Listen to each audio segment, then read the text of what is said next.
अस्सलाम वालेकुम।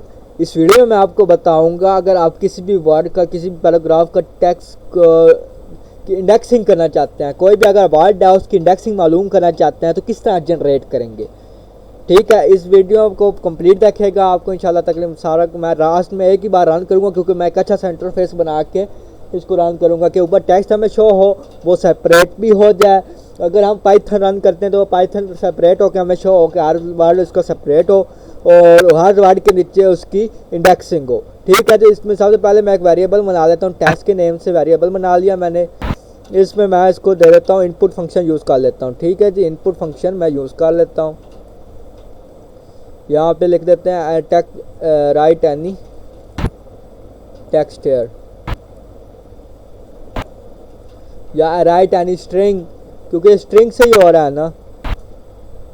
अब मैं नीचे क्या करता हूँ, लेन का फंक्शन यूज़ करता हूँ। इसके लिए मैं वेरिएबल बना लेता हूँ नाम का वेरिएबल बना लिया इसमें लेन, और इसमें टेक्स्ट को हम कर लेते हैं यूज़।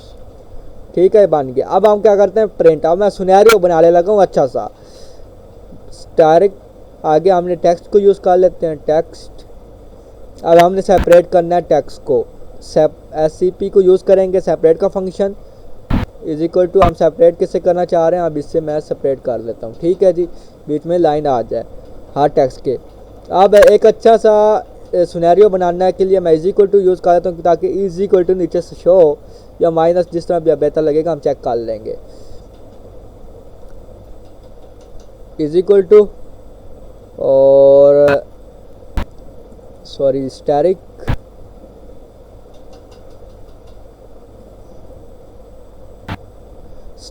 आगे हम यूज़ कर लेते हैं नम को, नम मल्टीप्लाई 2 कर लेते हैं ताकि हमारे पास वैल्यू -1, ताकि हमारे पास सिनेरियो अच्छा सा बन जाए।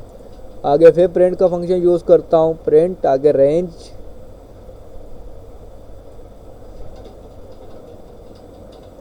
और नाम, इससे हमारे इंडेक्सिंग शो करेगा। ठीक है, रन करते हैं। अब यहाँ पे मैं पाइथन को रन करता हूँ। पाइथन ये देखें हमें जी बिल्कुल एग्जैक्टली हमें बताने लग गया क्या इंडेक्सिंग है। पी की क्या है जी 0 है।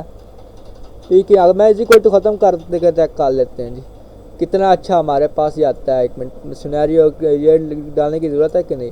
ठीक है, ये देखें PYT, लेकिन ये थोड़ा सा ना अजीब सा हो गया,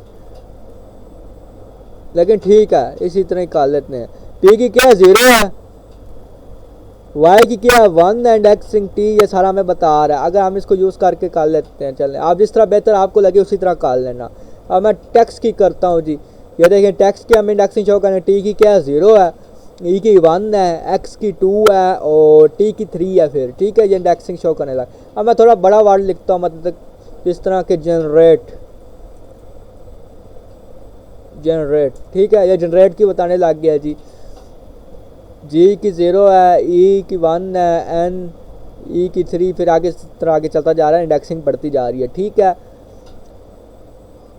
चेक पॉइंट की चेक कर लेते हैं। चेक पॉइंट जुपिटर में चेक पॉइंट होती है, ये देखें इसकी बताने लग गया इंडेक्सिंग। अरे देखिए जितना मर्जी आप बड़ा टेक्स्ट लिखें, जितने मर्जी वर्ड्स लिखें, सारे की आपको बताने लग जाएगा। अब मैं जुपिटर नोटबुक इकट्ठा लिख देता हूँ, ये स्पेस डाल के लिख लेते हैं जुपिटर नोटबुक। ठीक है, अब ये देखें हमें इंडेक्सिंग बताने लग गई। ये थोड़ी ज़्यादा बढ़ गई है क्योंकि ये जो नंबर ज़्यादा हो गया ना, इसलिए ये 1-0 इसने स्पेस दे दी है, इसमें इसलिए थोड़ा सा प्रॉब्लम कर रहा है। इसकी आप थोड़ी सी कोडिंग कर लेंगे तो ठीक हो जाएगा ये इंक्रीज। ठीक है जी, जुपिटर वो इंटरफेस ख़राब हो गया ना, जो मैंने इंटरफेस यूज़ किया था। ये जो इंटरफेस है ना वो थोड़ा सा ख़राब हो गया था। ठीक है, अब ये देखें ठीक है, इस चीज़ का जब 10 से बढ़ जाता है तो वो थोड़ा सा आगे निकल जाता है स्पेस। इसकी भी हमने यहाँ पे कैलकुलेशन चेंज करके ठीक कर सकते हैं। इसे भी स्पेस कितना सेपरेट करें, कितना फासला रखें। ठीक है जी, अगर वीडियो अच्छी लगे तो सब्सक्राइब कर देना, शेयर करें। Thank you very much.